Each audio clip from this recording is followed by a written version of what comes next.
Pemerintah berencana menyalurkan dana sebesar 20 miliar dolar Amerika Serikat atau 325 triliun rupiah ke Badan Pengelola Investasi Daya Anagata Nusantara atau Danantara.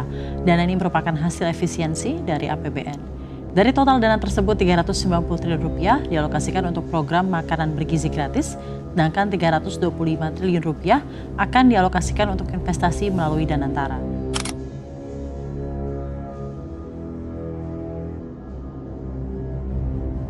Saat ini seruan untuk menarik uang dari Bank BUMN imbas dari adanya pembentukan BPI Danantara. Nah, BPI Danantara yang akan diluncurkan pada tanggal 24 Februari mendatang ini diklaim akan menjadi mesin baru Presiden Prabowo Subianto untuk menggenjot perekonomian Republik Indonesia. Salah satu isu yang menjadi sorotan kami di ICW adalah sulitnya nanti ya begitu pengawasan terhadap Danantara ini dan BUMN secara umum dalam konteks audit dan juga pemeriksaan dugaan-dugaan korupsi. Karena berdasarkan catatan kami dari 2016 sampai 2021 dari 119 kasus korupsi yang terjadi di lingkungan BUMN, negara itu sudah merugi 47 triliun setidaknya. Nah, kasus semacam ini bisa terungkap salah satunya karena kolaborasi antara KPK dan BPK. Lahan basah Danantara yang penuh celah, rawan korupsi. Celakanya akan ada sedikit pengawasan. Assalamualaikum warahmatullahi wabarakatuh. Halo Sobat RJ, selamat datang kembali di channel kita ini, tempat di mana kita akan mengupas tuntas isu-isu terhangat yang sedang ramai diperbincangkan. Dan kali ini saya ingin mengajak kalian untuk sama-sama berpikir serta membahas sebuah topik yang telah membuat heboh jagat politik saat ini. Baru-baru ini, dalam HUT Gerindra yang ke-17, Prabowo Subianto di sini menyampaikan bahwa dirinya akan membentuk sebuah badan investasi yang diberi nama dengan Danantara. Fungsi badan ini katanya sebagai mesin penggerak ekonomi masa depan. Minimal 15 proyek, mega proyek yang miliar-miliar dolar kita mulai tanpa kita minta investasi dari luar negeri. Kita akan wujudkan cita-cita Bung Karno, berdiri di atas kaki kita sendiri. Kita tidak akan minta-minta. Ada yang datang dari luar, hanya bisa saya bilang, silakan, Anda mau masuk ke Indonesia, kami terbuka. Tapi kita tidak akan mengemis, saudara-saudara sekalian. Kita akan bangkit dengan kekuatan kita sendiri, saudara-saudara sekalian. Tanggal 24 Februari yang akan datang, kita akan luncurkan dana investasi Indonesia yang saya beri nama Danantara, Daya Anagata Nusantara. Artinya kekuatan atau energi masa depan Indonesia. Danantara adalah kekuatan energi masa depan, dan ini harus kita jaga bersama. Karena itu saya minta semua presiden sebelum saya berkenan ikut menjadi pengawas di dana ini. Tunggu dulu Sob. Ternyata nih, pembentukan badan investasi ini ada begitu banyak kontroversi di baliknya. Mulai dari pro dan kontra di publik, celah korupsi besar-besaran, hingga sosok ketua tim pakar yang dibentuk oleh Prabowo yang menurut kabar pernah berstatus narapidana dalam kasus korupsi. Nah, kan penasaran? Simak sampai habis ya. Jadi Sobat RJ, apa itu Danantara? Adalah singkatan dari Daya Anagata Nusantara, yang di sini artinya kekuatan atau energi masa depan Indonesia. Badan ini pun resmi disebut sebagai Badan Pengelola Investasi Daya Anagata Nusantara atau disingkat dengan BPI Danantara. Presiden Prabowo di sini memperkenalkannya pertama kali, yaitu saat pidato pada puncak HUT ke-17 Partai Gerindra yang digelar pada 15 Februari kemarin. Dan Danantara ini rencananya akan diluncurkan pada 24 Februari 2025. Dengan tujuan utamanya di sini yang diwacanakan untuk mengelola aset-aset BUMN senilai lebih dari 900 miliar dolar Amerika atau sebesar 14.000 triliun rupiah. Bayangin Sob, jumlah sebesar itu Tentu saja setara dengan 4 kali lipat APBN di tahun 2025.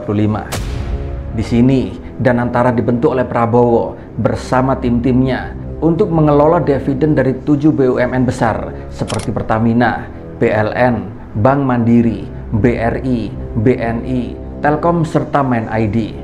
Dividen-dividen dari 7 BUMN ini ke depan akan diinvestasikan ke berbagai sektor strategis seperti energi terbarukan, manufaktur, serta produksi pangan.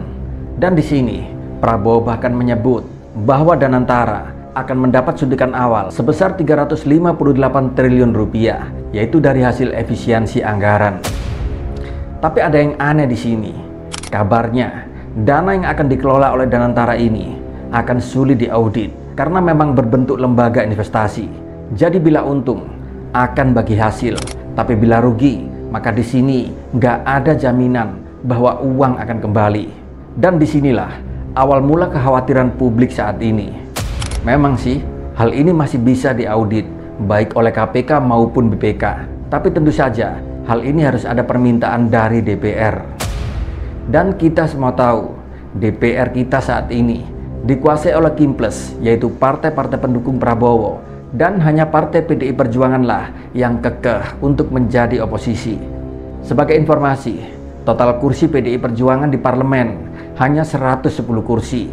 Sedangkan partai-partai yang mendukung pemerintahan Prabowo yang diberi nama Kimples, ada Golkar sebanyak 102 kursi, Gerindra 86 kursi, Nasdem 69 kursi, PKB 68 kursi, PKS 53 kursi, PAN 48 kursi, serta Demokrat dengan 44 kursi. Dan semuanya ada total 470 kursi. Tentu saja dengan kekuatan 110 kursi, PDIP akan tetap kalah dalam pengambilan keputusan, walaupun toh Puan Maharani sebagai ketua DPR saat ini. Jadi akan menjadi sebuah mimpi di siang bolong, baik KPK maupun BPK, untuk mengaudit Danantara bila sampai terjadi penyelewengan anggaran, karena syarat untuk melakukan pengeditan harus ada rekomendasi dari DPR. Dan indikasi ini pun semakin nyata, yaitu ketika Prabowo bersama para ketua-ketua partai pendukungnya menyatukan suara, yaitu dalam pembentukan koalisi permanen. Di bawah payung koalisi permanen, di sini ada dugaan kuat bahwa Prabowo ingin mengunci gerak partai politik pendukungnya agar tidak melakukan manuver politik yang di luar batas kewajaran. Jadi paham kan kesulitan bagi KPK maupun BPK untuk mendapatkan rekomendasinya? Memang sih, hal ini belum terjadi.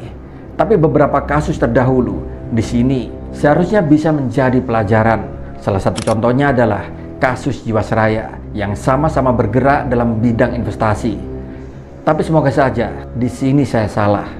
Dan kabar pembentukan Danantara ini pun saat ini viral di media sosial. Tentu saja langkah Prabowo ini menuai banyak penolakan dari berbagai pihak. Di sini banyak yang khawatir bahwa Danantara hanya akan dijadikan alat untuk memperkaya segelintir orang. Dan lagi-lagi, salah satu alasan utama dari penolakan publik ini adalah susahnya diaudit. Karena berdasarkan Undang-Undang BUMN yang baru, BPK maupun KPK tidak bisa mengaudit Danantara tanpa seizin DPR. Nah, masalahnya di DPR saat ini sangat didominasi oleh partai-partai koalisi pendukung Prabowo alias Kimples yang saat ini menguasai 80% kursi di DPR.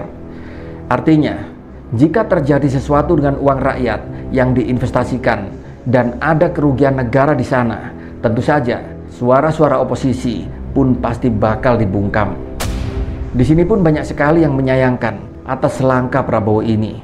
Kenapa mesti uang hasil efisiensi anggaran yang harus dijadikan investasi ke Danantara dan bukan uang sitaan dari para koruptor? Padahal rakyat ini banyak yang sedang kesulitan, bukannya digunakan untuk kesejahteraan masyarakat seperti pendidikan serta kesehatan, tapi malah digunakan untuk investasi yang sebenarnya ini adalah dunia perjudian. Bila untung kita menang dan bila rugi, uang akan hilang. Dan dengan dibentuknya Undang-Undang BUMN yang baru, Danantara ini akan sangat sulit diaudit baik oleh KPK maupun BPK. Dan disinilah celah besar itu menganga bak goa. Di sini seolah-olah Danantara ini sangat beresiko untuk melemahkan penegakan hukum, terutama perihal tentang korupsi. Bagaimana tidak, jika BPK dan KPK tidak bisa bekerja maksimal, maka potensi-potensi korupsi di BUMN yang tergabung dalam Danantara ini pun juga akan semakin tinggi. Nah, berdasarkan data ICW atau Indonesian Corruption Watch selama periode 2016 hingga 2021, di sini tercatat ada 118 kasus korupsi yang melibatkan BUMN dengan total kerugian negara telah mencapai 40 triliun rupiah. Coba kita bayangin, jika Danantara tidak terkawal dengan baik, tentu saja kerugian negara bisa berkali-kali lipat. Belum lagi dampaknya pada investor asing kalau mereka melihat bahwa sistem pengelolaan uang di Indonesia sangat amburadul. Tentu saja mereka akan ragu untuk menanamkan modalnya di sini. Dan dari semua pemaparan di atas mengenai Danantara ini, siapa sangka bahwa ketua tim pakar serta inisiator Danantara adalah Burhanuddin Abdullah. Di sini mungkin sebagian kita tak banyak mengenal, tapi kabarnya Burhanuddin Abdullah ini yang ditunjuk sebagai inisiator Danantara ternyata adalah seorang mantan koruptor. Pemirsa, hari ini untuk pertama kalinya KPK memeriksa Gubernur Bank Indonesia Burhanuddin Abdullah yang menjadi tersangka kasus aliran dana Bank Indonesia ke sejumlah anggota DPR. Burhanuddin ini pernah menjabat sebagai Gubernur Bank Indonesia, yaitu pada periode 2003 hingga 2008. Di tengah-tengah karir cemerlangnya, akhirnya pun ternoda karena dirinya terlibat kasus korupsi aliran dana BI, yaitu senilai 100 miliar rupiah. Dana ini kabarnya digunakan untuk membantu 5 mantan pejabat BI yang saat itu bermasalah hukum, menyelesaikan kasus BLBI, serta untuk mengamandemen Undang-Undang BI. Di sini akibatnya, Burhanuddin ini pun divonis 5 tahun penjara oleh Pengadilan Tipikor pada tahun 2008. Disinilah publik mulai bertanya-tanya, kenapa seorang mantan koruptor ditunjuk atau dipilih untuk menjadi ketua tim pakar dari proyek sebesar Danantara? Padahal aset yang akan dikelola Danantara ini kabarnya akan mencapai 14.000 triliun rupiah.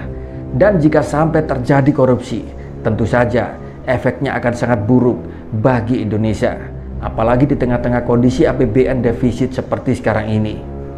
Sobat RJ semuanya, itulah tadi fakta-fakta seputar Danantara yang tentu saja di sini patut kita semua waspadai. Di sini saya pribadi tentu saja merasa sangat khawatir dengan kebijakan Prabowo ini.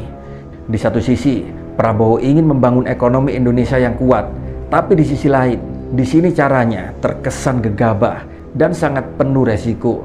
Jangan sampai janji-janji manis tentang kemakmuran rakyat hanya akan menjadi mimpi kosong bagi rakyat. Tapi mudah-mudahan ini adalah ketakutan pribadi saya sendiri, dan mudah-mudahan tidak terjadi hal-hal buruk kepada Indonesia ke depan. Terima kasih sudah menyimak video ini. Wassalamualaikum warahmatullahi wabarakatuh.